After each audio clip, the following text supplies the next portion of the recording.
During the spring, two key elements of the campaign started to take shape, the first of which was support from many elected officials. Through the good work of our external affairs team, we were able to enlist the support of 16 members of Congress representing both sides of the aisle, and this looked like reaching out to the FCC through calls or letters urging them to not implement the cap. We were also able to add 11 of our governors into that mix. This represented names like Durbin and Obama in Illinois, Blunt in Missouri, and Governor Snow in Maine. Or, I'm sorry, Senator Snow in Maine. National coalition partners began to sign on as well. The National Coalition Against Domestic Violence, the League of Rural Voters, and the National Range. This gave a credible voice and face to our public safety and economic development messages that we were speaking about in the campaign. At the same time, 30 similar organizations signed on at the state level, and in Oregon, each of the state senators signed a letter that was sent to the FCC, and in Maine, the entire legislature passed a resolution on the issue. At this point, we were no longer the only company in this fight. We now have this third-party momentum behind us. And with that pressure coming from all sides, the U.S. Senate called a special hearing on the Universal Service Fund, and Jack was asked to testify on behalf of the wireless industry. This gave us another wave of momentum for the media that securely positioned us as the voice for rural America and for public safety. We were able to accentuate that public safety message with the help of some of our nonprofit partners, particularly organizations that we support that work on domestic violence issues, and organizations that we had given phone donations to. Our phone donations program provides handsets from some of our strong vendors and a year of wireless service. And we give those donations to the organization's employees. So they're using our network, they're experiencing our great customer service, and they're joining our growing contingency of brand evangelists. And also, in these programs, helping us garner media attention in markets where we're not giving financial grants. But it's not only adults who make great brand evangelists, so do kids. However, they're not typically raving about the network, they're talking about Selby. Kids love Selby, and the media loves kids. We had 35 Cellular Stars programs last year across the 4 regions where associates were teaching kids cell phone safety. Of those 35 programs, more than 2/3 of those garnered media coverage in those areas. We've shown a lot of coverage so far on community events, but we're also here to support U.S. Cellular's products and services. But in order to do that, sometimes we have to get a little more creative. And this past summer, one of our local public relations agencies developed a story package around this idea of what to do when your cell phone gets wet. And it became a vehicle for talking about My Contact's backup. By really focusing in this case on the consumer benefit around a product or service and not just on its features, we're able to generate, again, a significant amount more, or a significant greater amount of media coverage in all of our 4 regions. This is a model, again, we're going to continue to use with future rollouts and with products and services. But sometimes we have to focus on smaller markets or more specific markets and make our stories culturally relevant.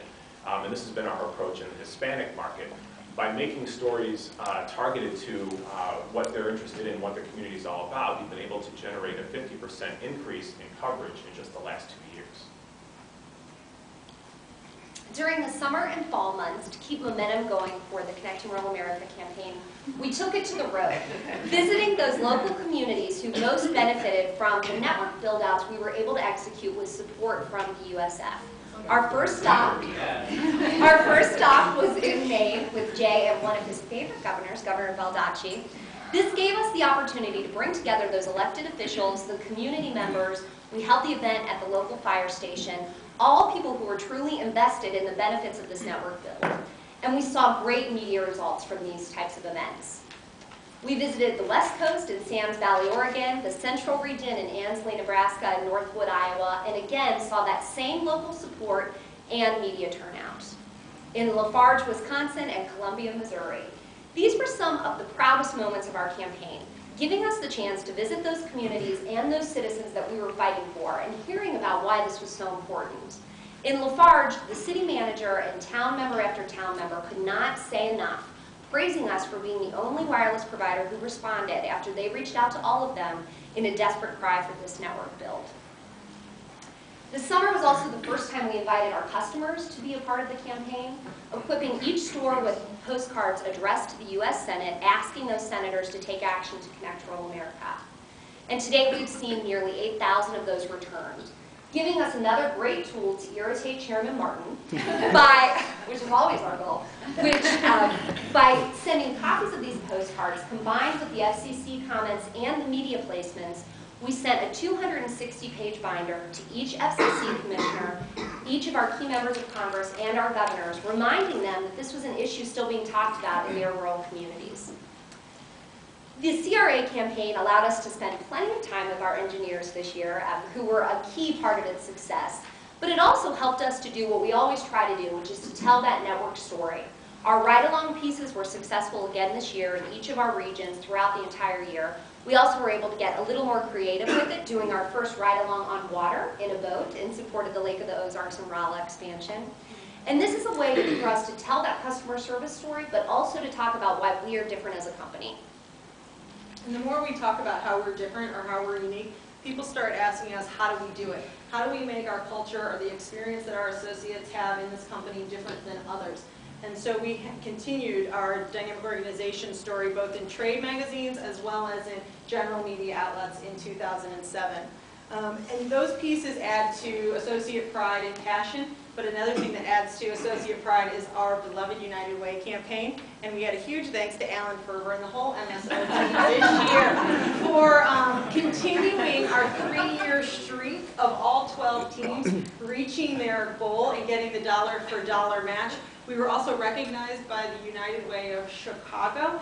So as we told Steve Campbell last week, there's no pressure on this year's campaign as he will be leading us in a Monopoly theme. But that pride continues. By the fall, we were working wholeheartedly with many teams across the company on organizing volunteer events. And some of those events, in their own right, because we knew about them early enough, we were able to garner media coverage for pure volunteerism efforts in the community. And all in all, we had 1,100 associates volunteer more than 3,500 hours to the communities this year. The lion's share of that volunteerism was done through our holiday calling programs, which are most prevalent in November and around the winter holidays, where we connect seniors, the military, and homeless with loved ones. Excuse me. And we had over 50 programs this year across all 4 markets, and again garnered media coverage more than 70% of the time. The holidays are also traditionally our busiest time of the year on the front lines, and it's our opportunity to show our support for the frontline associates. And this year we got out ahead of Black Friday with stories positioning cell phones as holiday gifts. And the result was very satisfying, reaching almost 1.5 million people with our messages, and again, showing our support for the sales associates when we can. And Project Taxi Cab gave us an unprecedented new scope of products and services with which to go out and chase down media stories. One in particular was Your Navigator, and again, using the approach we did with My Contacts Backup, and by focusing on the consumer benefit of the product rather than just talking about its features, we're able to get out in front again and generate a good deal of media coverage around that. We felt it was so successful that at this point we are eagerly anticipating the rollout of Project Limo in 2008. I'm not angry. I got a lot of things swirling in my head. And Jay's No Email Friday policy that was rolled out a couple of years ago continues to generate media coverage on the national level, in large part because other companies are finally jumping on the bandwagon. This year was a particular note because for the first time the story skipped across the pond and propelling Jay to international stardom. I can't get into these right now.